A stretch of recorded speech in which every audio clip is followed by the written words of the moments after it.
যখন ও ছিল না তখন ছিলই না, কোনো ভাবনাই ছিল না। এই সংলাপ রবীন্দ্রনাথ ঠাকুরের কালজয়ী নাটক ডাকঘরের। অমলের পিসেমশাই মাধব দত্তের এমন সংলাপ দিয়েই শুরু হচ্ছে ডাকঘর নাটক। ঘটনা হলো, বীরভূমে তৃণমূল কংগ্রেসের অন্দরের টানাপোড়েন দেখে সেই সংলাপটাই আবার মনে পড়ে। সংলাপ সামান্য বদলে যেতে পারে, যখন উনি ছিলেন না, ছিলেনই না, কোনো ভাবনাই ছিল না। এই উনি হলেন অনুব্রত মণ্ডল, বীরভূম অঞ্চলে তৃণমূল কংগ্রেসের ডাকসাইটে নেতা। সম্প্রতি জামিন পেয়েছেন, ফিরেছেন নিজের ডেরায়। সেই ফেরার পর থেকেই বীরভূমে তৃণমূল কংগ্রেসের অন্দরে শুরু হয়েছে যত বিভ্রাট। বীরভূমের ক্যাপ্টেনকে সেই নিয়েই শুরু হয়েছে এক দোটানা। তৃণমূলের এক নেতা কাজল শেখের সঙ্গে অনুব্রতর দূরত্ব নিয়ে জল্পনা ছিলই। বলা হয়, অনুব্রত গ্রেপ্তার হওয়ার পর বীরভূমে ক্ষমতাশালী হয়ে ওঠেন কাজল। এখন অনুব্রত ফিরে আসায় কার দখলে লালমাটির জেলা, তা নিয়ে রাজ্য রাজনীতিতে শুরু হয়েছে নতুন জল্পনা। প্রকাশ্যে দূরত্বের কথা কেউ স্বীকার করবেন না, এটাই স্বাভাবিক।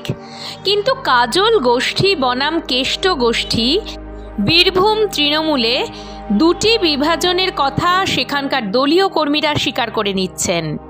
সবচেয়ে তাৎপর্যপূর্ণ হলো, সে জেলায় তৃণমূলের নেতাদের বিবৃতি দিয়ে বলতে হচ্ছে কোনো দূরত্ব নেই।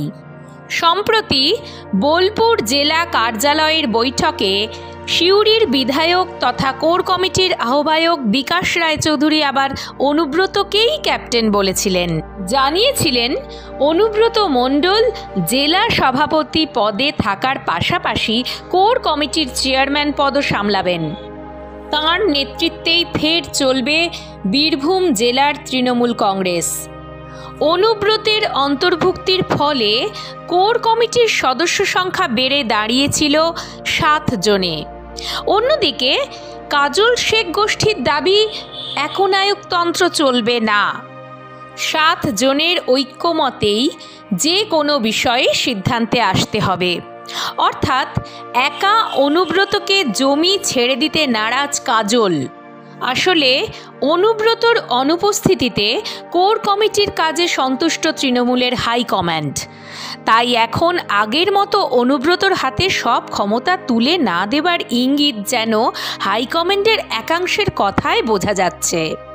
অন্যদিকে একসময় বীরভূমের একচ্ছত্র ক্ষমতা ছিল অনুব্রতর দখলে। চড়াম চড়াম ঢাকের বাদ্যি থেকে গরমে গুড় বাতাসা জল দেওয়া তাঁর বার্তা রীতিমতো সুপারহিট হয়েছিল জনগণের মধ্যে থেকে সোশ্যাল মিডিয়ায়।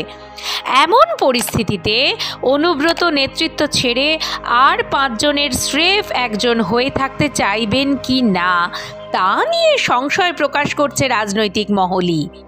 এসবের মধ্যে আবার জুড়ে গিয়েছে বীরভূমের সাংসদ শতাব্দী রায়ের নাম। অনুব্রত তিহার জেল থেকে ছাড়া পাওয়ার পর যাঁরা তার সঙ্গে দেখা করতে যাননি, তাঁদের মধ্যে একটি উল্লেখযোগ্য নাম যদি কাজল শেখ হয়, অন্যটি তবে শতাব্দী রায়। সব মিলিয়ে পরিস্থিতি খুব একটা সরল খাতে বইছে না। রাজনীতির ফর্মুলা এমনিতেই বেশ জটিল। বীরভূমে তৃণমূল নেতাদের সম্পর্কের ফর্মুলা যেন একটু বেশি জটিল।